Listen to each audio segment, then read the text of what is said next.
Salam alaikum, bonjour à tous et bienvenue dans cette nouvelle vidéo de Slifi Connexion. Donc voilà, dans cette vidéo je vais répondre un peu à des petites questions qu'on m'a posées d'amis et tout ça qui sont en Europe, qui sont intéressés par exemple par le Sénégal, mais qui m'ont posé des questions qui m'ont donné un peu le sourire. En fait, j'étais en train de faire du vélo et j'ai un ami à moi qui m'a dit ouais, mais comment tu fais pour faire du vélo là-bas, il n'y a que du sable. Et ça m'a fait rire, je disais non, il n'y a pas que du sable. Vers ça là, j'ai fait une petite vidéo, je lui montre. Mais après, j'ai eu encore d'autres questions aussi qu'on m'a posées, justement, par rapport à ouais, comment tu fais pour vivre là-bas, comment c'est la vie là-bas. Bon, il y a un peu de travaux là, justement, les gens sont attractifs. Et j'allais dire en fait.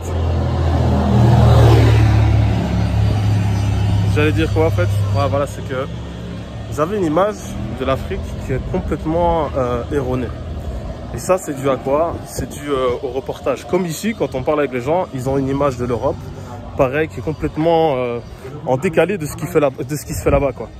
Je veux dire, voilà, on a des routes, on a des autoroutes, on a un magnifique nouveau stade qui vient d'ouvrir. Voilà, Dakar, je l'ai déjà dit plusieurs fois, je me répéterai, c'est plus cher qu'une ville comme Bruxelles. C'est l'équivalent à Paris, que ce soit pour les restaurants ou pas mal de choses, même en loyer. Il y a des loyers qui sont très chers là-bas. Donc, j'allais dire, en fait, il faut sortir. Il y a beaucoup de gens qui font des petites destinations style Espagne, peut-être au maximum s'ils vont en Afrique, ils vont au Maroc. Mais le Maroc, pour moi, on peut pas encore le comparer. On peut pas comparer le Sénégal au Maroc. Et voilà, j'allais dire, franchement, il faut venir et voir de ses yeux, parce qu'il y a même certaines choses que si on les explique, si vous les voyez pas de vos yeux, vous n'allez pas comprendre. Mais j'allais dire, l'Afrique, oui, c'est ça. Mais l'Afrique, c'est aussi ça.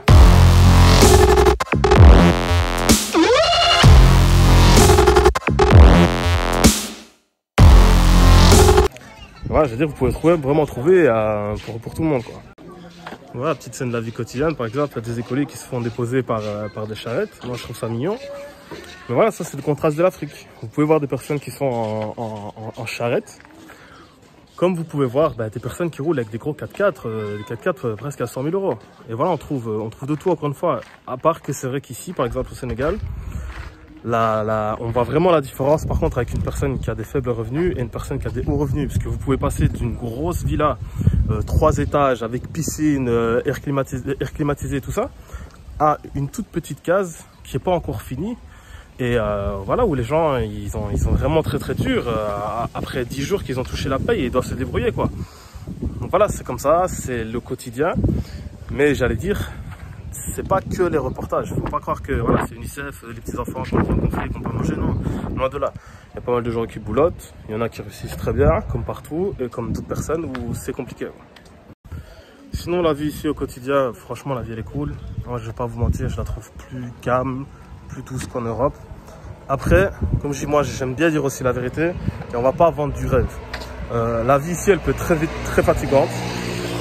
Surtout pour des gens comme moi par exemple qui sont issus de la diaspora, et si vous allez par exemple vous mettre trop avec la famille,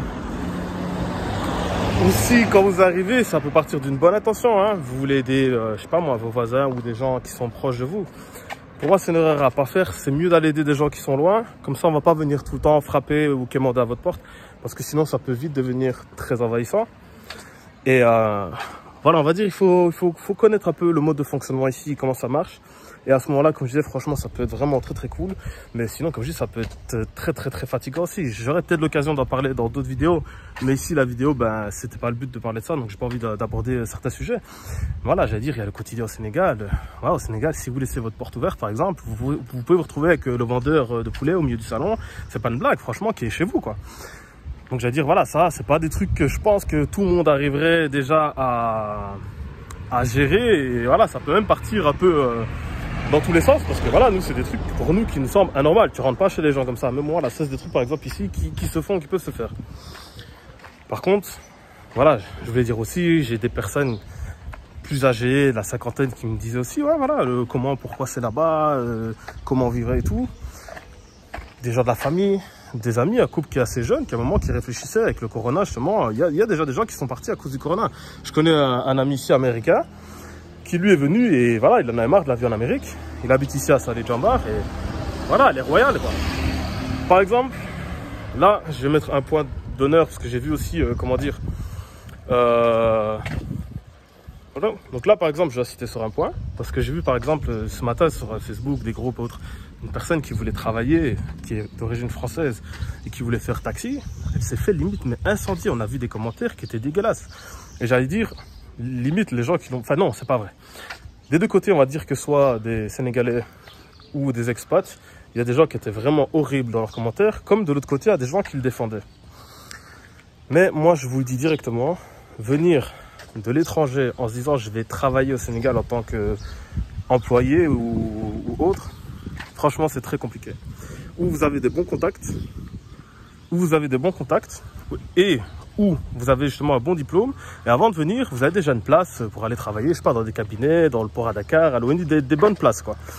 Mais j'allais dire sinon, même ici, moi j'ai une cousine qui est infirmière, elle touche 200 000, ça fait 300 € par mois. Et quand on voit les heures qu'elle fournit et tout ça, faut dire ce qui est, c'est pas, ça mérite pas ce genre de salaire. Et pourtant ici, c'est déjà un bon salaire. Un retraité, par exemple, ça que j'allais dire si vous venez, il faut se dire, en fait, par rapport à votre situation, qu'est-ce qui vous amène et qu'est-ce que vous voulez faire. Moi, j'ai un ami qui a failli venir avec sa femme et je lui disais directement, il avait une grosse somme d'argent, on parle en plus de 100 000 €. Donc je lui dis, il y a de quoi faire. Lance une entreprise, lance même plusieurs peut-être petits business et un gros business. J'ai dit, voilà, fais quelque chose dans l'immobilier, mais t'as une carte à jouer. Mais voilà, il ne peut pas revenir ici et se tourner les pouces. Mais j'allais dire, si vous êtes retraité et vous avez par exemple 1200 €, comment dire, vous avez 1200 € par exemple de retraite. On va pas se mentir. Ici, vous avez plus ou moins 800 000. Si vous avez été prévoyant, vous avez construit par exemple une maison en anticipant avant de venir, la vie ici, elle est royale. Ouais, la vie ici, elle est royale. C'est l'équivalent de salaire de chef d'entreprise. Un ministre ici, par exemple, officiellement, je ne rentre pas dans les détails parce que je vois déjà les sarcasmes arriver dans, comment dire, dans la vidéo. Officiellement, il touche 3 000 €. Ça fait 2 millions. Donc voilà, par exemple, si vous êtes un couple et que tous les deux, vous avez votre retraite, faites-vous une idée. Voilà, vous arrivez ici avec un salaire de ministre. Ça vous donne déjà le niveau de vie que vous pouvez avoir, quoi. Donc maintenant, je voulais dire pour la diaspora. Bah, beaucoup aussi, par exemple, c'est plus des gens à la base que quand je parle avec eux, ils recherchent par exemple un terrain pour un premier investissement. Mais j'ai une jeune étudiante qui voilà, faisait des études comme avocate, par exemple, qui m'a posé des questions sur pouvoir s'installer ici d'ici 2 ans. Donc voilà, elle est quand même déjà ici prévoyante. Et d'autres personnes aussi qui sont à Paris, par exemple. Et c'est toujours la même question qui revient aussi derrière. Ouais, qu'est-ce que c'est possible de faire ici, comment travailler, comment avoir une source de revenus. Moi, je vais vous dire, honnêtement, c'est ma manière de voir les choses, mais je dis pas que j'ai raison, c'est comment moi, je conçois les choses. On a chacun nos parcours de vie, notre éducation, voilà, certains budgets, etc. Donc, ça dépend de tout à chacun, tout est relatif. Mon expérience ici ne sera pas votre expérience, ni celle d'un ami. Mais, moi, de ce que j'ai vu, pour moi ici, un travailleur, c'est l'enfer. C'est compliqué et il faut bien se dire que si certaines personnes prennent le risque de monter sur des bateaux pour aller en Espagne et rentrer en Europe, c'est pas pour rien. Après, voilà, il y a des choses aussi que je suis pas d'accord dedans au quotidien quand je le vois. Mais je voulais dire quoi aussi? Par contre, si vous êtes un entrepreneur, on va pas se mentir, ici, ça peut être vraiment le paradis pour vous. Pourquoi? Parce que c'est beaucoup plus facile de mettre un business en place, tout simplement. Au niveau d'ordre administratif, le fait de commencer. Voilà, la dernière fois, par exemple, on regardait, pour lancer une bande de poulets, par exemple, se mettre dans l'aviculture. Là, ici, vous pouvez commencer et si ça devient gros, vous vous mettez en ordre petit à petit.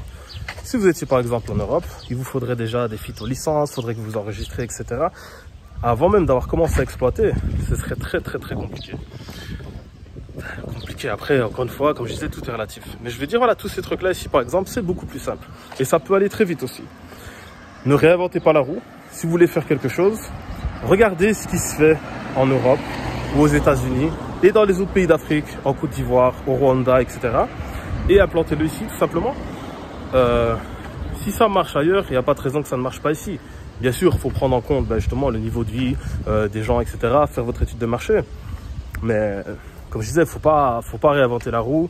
Par exemple, dans une autre vidéo, je vous parlerai de Django. C'est une application, il n'y a pas de truc commercial, etc. Je le fais vraiment de moi-même. Mon expérience, je l'ai testé. Et je veux dire, c'est une alternative, par exemple, à Uber ici au Sénégal. Mais il y a beaucoup à dire. Moi, je trouve ça vraiment bien ce qu'ils sont en train de faire. Mais le problème, c'est qu'ils ont trop bossé sur le consommateur, le client, et pas assez sur les chauffeurs. Et c'est pour ça qu'il y a un problème. Mais j'en reparlerai dans une autre vidéo. Donc voilà, comme je l'avais dit aussi, j'ai pas envie de la faire longue. Je vais finir la vidéo ici. C'est vraiment une vidéo un peu comme les FAQ, je réponds à 2-3 questions. Et je vais dire quoi? On parlera un petit peu justement pour les entrepreneurs, les gens qui ont envie de venir ici. On a des différents types de profils sur lesquels vous pouvez tomber. Qu'est-ce qui compose un petit peu cette petite côte, que ce soit en expat ou les locaux, en général sur qui vous allez avoir à faire face, quoi. Mais je vais dire, on parlera un petit peu aussi de la mentalité et de nos mots. MAUX, à nous Africains, et les petites choses qu'on doit changer. C'est par exemple, en termes de business, il y a des profils ici, il y a une entreprise comme des Nema Sanders, ou alors plus Sedima, que je connais un peu plus, qui me parle, comme Babacar Ngom. Voilà, c'est des Sénégalais, c'est des gens issus du Sénégal, qui ont toujours été là, et que, comment dire, voilà, ils ont su réussir ici, quoi, avec Salam. Voilà, encore une fois, voilà, ce genre de choses aussi, je pourrais l'expliquer. Vous pouvez être au téléphone ou faire un truc, ici, c'est pas grave, on va vous interrompre. Voilà, c'est des choses du quotidien, il faut connaître, quoi. Donc je veux dire quoi? Voilà, dans une prochaine vidéo, justement, on parlera un petit peu de ça et des choses sur lesquelles, pour moi, il faut quand même travailler, léguer à nos enfants, aux futures générations, parce qu'il y a des choses qui doivent changer, quoi. Pour vous donner peut-être un aperçu, à chaque fois ici, et je clôturerai là-dessus, on va me dire, ouais, mais l'État, qu'est-ce que l'État fait pour nous? Et je donnerai une anecdote sur le terre, mais ça, je la garde pour la prochaine vidéo. Je leur expliquer, les gars, à un moment donné, YouTube, Google, Facebook, c'est les plus gros qu'on connaît, mais à l'époque, Dailymotion, c'est plus français par exemple. Des gros groupes comme ça, moi je pense à Drivey qui a été racheté par Gatorade.